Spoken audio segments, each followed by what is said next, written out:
There has never been an easier time in history to be a billionaire. According to Forbes ranking 2022, there are 2,668 billionaires in the world, but only 12 of them are under 30. What did they do to get rich so quickly? Do you at least know one of these young billionaires? Welcome to the Finance and Luxury Company. Number 7. Ryan Breslow. Ryan, thanks for joining us. It's a pleasure to be here. Breslow runs Bolt, his $11 billion fintech startup, which gives him a fortune worth $2 billion. At 27, Ryan Breslow is one of the world's youngest billionaires. His startup, Bolt Financial Incorporated, aims to facilitate one-click online checkouts at millions of shops, like Amazon or Shopify. By simply checking a box, the buyer can join its shopping network and log in and make a purchase with a single click. Breslow grew up in North Miami Beach in a family of small business owners. So you dropped out of Stanford to go into crypto. Yeah. He was taught the value of money from quite a young age. His good grades and business hustle got him admission in Stanford in 2012. He dropped out later to concentrate on his business. Breslow has recently been creating a lot of noise in the tech industry. He has raised $1 billion from venture capitalists and shot up Bolt's valuation to $11 billion. The number of shoppers using Bolt exploded from 800,000 at the beginning of 2020 to over 12 million today. Breslow is also causing a lot of confusion and controversies. At the beginning of the year, he stepped down as the CEO of Bolt and became the executive chairman, but not before implementing a 4-day workweek at the company. This was seen as a completely unorthodox move for such a young entrepreneur. He has also taken to Twitter to talk about some of the biggest Silicon Valley tycoons. Number 6. Austin Russell. Touted as the next Elon Musk, 27-year-old Austin Russell is one of the youngest self-made billionaires in the world. He is the founder and CEO of Luminar, a Silicon Valley startup that makes LiDAR sensors for self-driving cars. At 17, Russell was studying physics at Stanford University, where he developed the idea of an automotive sensor technology, which would become Luminar Technologies' major breakthrough.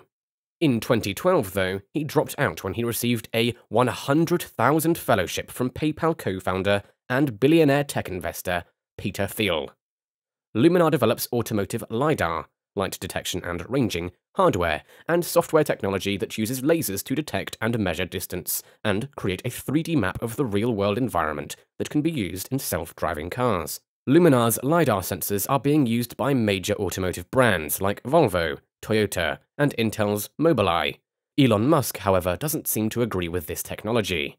In 2019, he called LiDAR technology freaking stupid, expensive, and unnecessary. Russell doesn't think so. Luminar is competing with some of the best laser LiDAR makers, like Velodyne and Ava. It was also selected to be used in NVIDIA's Drive Hyperion autonomous vehicle reference platform. Today, Russell is worth $1.6 billion. Number 5. Pedro Franceschi and Enrique de Bugras. Enrique de Bugras and Pedro Franceschi met when they were 16 years old and bonded over coding and their strict mothers. Their mothers weren't unreasonably strict either. Both the boys had been sent notices of patent infringement. They were somewhat of troublemakers. Franceschi received a legal threat from Apple, while de Bugras got a legal notice about a video game that he hacked and put on the internet for free. Their parents, of course, wanted them to stop messing around online. They, of course, didn't listen. Today, the two 22-year-olds are co-founders of Brex, a payments business valued at $1.1 billion. Brex provides startup founders access to corporate credit cards without deposit, and is supported by PayPal founders Peter Thiel and Max Levchin. This isn't even their first business. They first started Paygar.me, which raised $30 million. It's already a big risk to start a company. If I had to put all my personal assets on the line as well, When they sold the company, it was processing up to $1.5 billion in transactions. High on success, they relocated to Silicon Valley and enrolled at Stanford in the fall of 2016. They entered Y Combinator for a virtual reality startup called Beyond, but gave up in 3 weeks as they realized they weren't right for the business. But they did realize what they were good at: payments. They realized that the biggest problem entrepreneurs faced was access to credit. Small businesses are risky, so Big banks don't really want to take the risk. DeBugras and Franceschi, on the other hand, had a big network of startup entrepreneurs, as well as the fintech acumen necessary to build a credit card specifically for such entrepreneurs. That's how in April 2017, Brex was born, and it became so successful so quickly that the pair dropped out of Stanford to pursue it full-time. Number 4. Evan Spiegel. You might be familiar with Snapchat, but did you know that the founder of this app is one of the youngest billionaires in the world? Yes, that's right. Evan Spiegel co-founded Snapchat along with his friend Bobby Murphy. He was still a student of product design at Stanford University in 2011 when he first proposed Snapchat as a class project. He met Murphy at the Kappa Sigma fraternity and was hired by him to design an online social network and another couple business ventures, but they failed. After that, Evan and Murphy developed the basic idea of Snapchat when another friend approached them to discuss his wish of wanting to delete an image permanently from the web, which he had shared. This was the very feature that grabbed the attention of the younger audience. Snapchat worked very differently than everything which came before it. Videos were vertical, not horizontal. Messages disappeared after they were read. The app didn't collect information about you from all over the internet. And when you opened the app, you landed on the app's camera. It nudged you to create content, not just consume it. People were in big time. Today, Snapchat has more than 319 million daily active users, with more than 5 billion snaps being created every day. The company has a staff of more than 5,600 employees. Spiegel is also married to Australian supermodel Miranda Kerr, so we could say he is doing alright in life. Number 3. John and Patrick Collison. One of the biggest private companies in Silicon Valley is also the one that most people have never heard of. Stripe, taking the tech world by storm by revolutionizing the nature of online transactions, has an estimated net worth of $95 billion. These two brothers from rural Ireland founded Stripe in 2010 when they were just 19 and 21. The Collison brothers lived in Domineer, a small town in Ireland. They grew up in a location that was too remote to even have an internet connection. The brothers have always been prodigies. When John was 15 and Patrick 17, they launched their first startups. Auctomatic, a platform for big sellers on eBay to track inventory and traffic, and an iPhone app providing an offline copy of Wikipedia. They sold Auctomatic for $5 million to a Canadian company. They then stumbled upon a very common problem on the internet that nobody had solved. While it was easy to sell stuff online, setting up a system for transactions was incredibly frustrating. Stripe was designed to make it easier to set up an online payment system. Its software made it simple for any website or app to accept payments without any licenses, or dealing with the mess of different banks and card operators.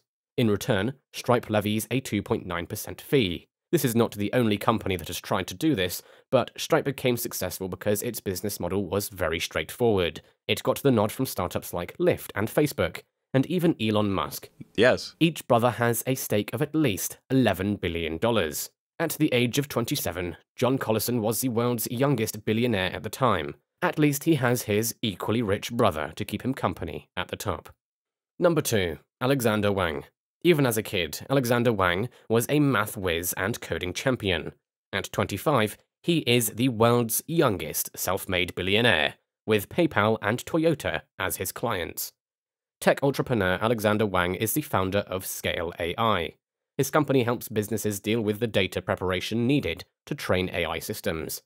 Being the largest company in the field, it is used by multiple industries, from government and self-driving cars, to mapping, robotics, virtual reality, and even the military. Currently, Scale is donating its technology to help analyze satellite images of the damage caused by the Russian attacks in Ukraine. Scale AI examines satellite images at a much faster rate than human analysts. The San Francisco-based company already has 3 contracts worth $110 million to aid the Air Force and Army of the USA employ artificial intelligence. The company has been employed by more than 300 companies, with impressive names like Flexport, Lyft, and General Motors, to obtain information from raw data. Wang's 6-year-old company is valued at $7.3 billion. His estimated stake of 15% in the company is worth around $1 billion, making him the youngest self-made billionaire. In school, Wang took up full-time coding at Quora, where he met Lucy Gore. The duo set up Scale AI with investment from US startup accelerator Y Combinator. Convincing his parents that it was just a summer project, Wang fully threw himself into its development, never going back to school after that. Number 1. Sam Bankman-Fried. Ah, yes, probably the most famous young billionaire in this world. If you haven't heard of him, he is the founder of popular exchange FTX. 29-year-old Bankman-Fried has amassed his fortune at an astonishing speed because he launched Alameda Research trading firm, which manages $2.5 billion in assets, and his cryptocurrency and derivatives platform FTX, which has made him so far $11.5 billion, according to Bloomberg. This young genius has pledged to donate 99% of his wealth before his death. In 2020, he donated $5 million to a Joe Biden super PAC, making a strategic political statement many entrepreneurs rather not make. He is also known for literally living at the office at times, just so he won't waste time commuting. He is also a humble dresser and driver, as he is often seen in casual shorts and t-shirts, as well as driving a hybrid model Toyota Corolla. He would rather spend his money on effective altruism. What do you think? Which billionaire's story impressed you the most? Tell us in the comments. And if you enjoyed the video, check in the description below for our next video.